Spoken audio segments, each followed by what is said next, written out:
Oke, Prof. Ikrar, kalau Pak Prabowo bilang pilih belajar dari Jokowi ketimbang mendengarkan para ahli, pernyataan ini buat Anda apa? Apakah ini mengganggu, meresahkan, atau biasa saja? Ya, kalau kita lihat dari sisi pendekatan ya, Pak Prabowo itu mungkin coba ingin menyatakan penghargaan pada Jokowi.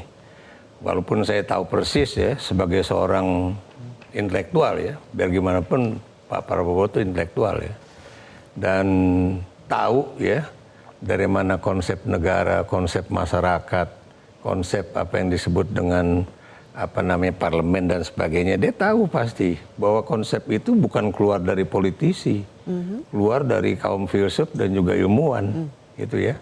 Jadi itu yang ingin saya katakan, bahwa kalau dikatakan bahwa daripada dengerin podcast orang-orang ahli katanya kan, ya, mendingan saya langsung belajar pada Jokowi.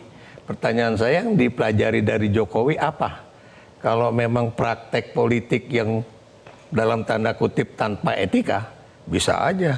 Tapi kalau misalnya saya ditanya misalnya kan, apa yang terbaik ini, pasti akan bilang bahwa kita itu ada konstitusi, ada undang-undang, ada Pancasila. Kalau memang kita mau baik negeri ini, ikutilah aturan-aturan tersebut misalnya gitu kan.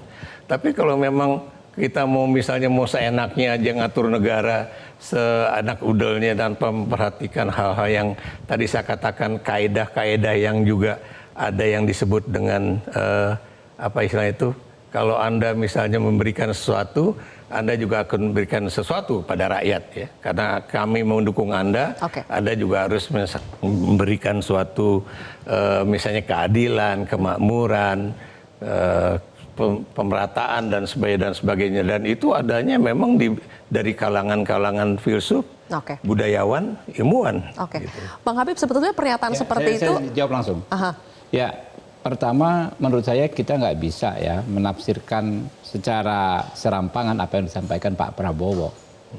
Bahwa Pak Prabowo menghargai pemikiran kaum intelektual itu jelas sangat nyata ya. Partai Gerindra itu ya dari dulu kuatnya di Dewan Pakar ya, yang menelurkan berbagai konsep, visi misi program kampanye termasuk yang terakhir Asta Cita dan lain sebagainya, itu Dewan Pakar ya, yang terdiri dari kaum intelektual. Pak Prabowo sendiri adalah seorang putra dari seorang intelektual ya, Pak Mitro, dan sejak remaja, sejak kecil memang dididik dalam tradisi intelektual ya. Kalau beliau mengatakan bahwa beliau belajar dari Pak Jokowi, itu juga nggak salah. Karena hal tersebut memang sering disampaikan juga kepada kami secara internal, bahwa dalam konteks teori kepemimpinan, memang beliau mengagumi Pak Jokowi. Ya. Misalnya bagaimana memanage pertemuan-pertemuan yang efektif dalam pengambilan keputusan-keputusan yang strategis. Ya. Dalam situasi-situasi krisis dan lain sebagainya, itu maksimal sekali gitu loh Pak Jokowi. Kemudian bagaimana memanage waktu ya sebagai presiden ya, bisa hampir sepanjang hari ya, yang dilakukan adalah demi memaksimalkan kerjanya sebagai presiden. Dan itu tentu contoh yang baik. Ya, nggak ada salahnya ya menyampaikan apa yang baik tersebut. Berarti jangan kita baca statement Pak Prabowo itu berarti dia akan menutup. Jangan dipertentangkan. Jangan dipertentangkan sama sekali. Tapi bukan berarti juga tidak akan mendengarkan ahli sama sekali, bukan? Tentu tidak akan demikian. Karena prakteknya ya, apa yang dilakukan Pak Prabowo itu adalah semua baik dalam pengelolaan partai, kampanye, bekerja di Kementerian Pertahanan, itu berdasarkan diskusi-diskusi beliau dengan kaum intelektual. Cara baru mendapatkan informasi. Download Metro TV Extend sekarang.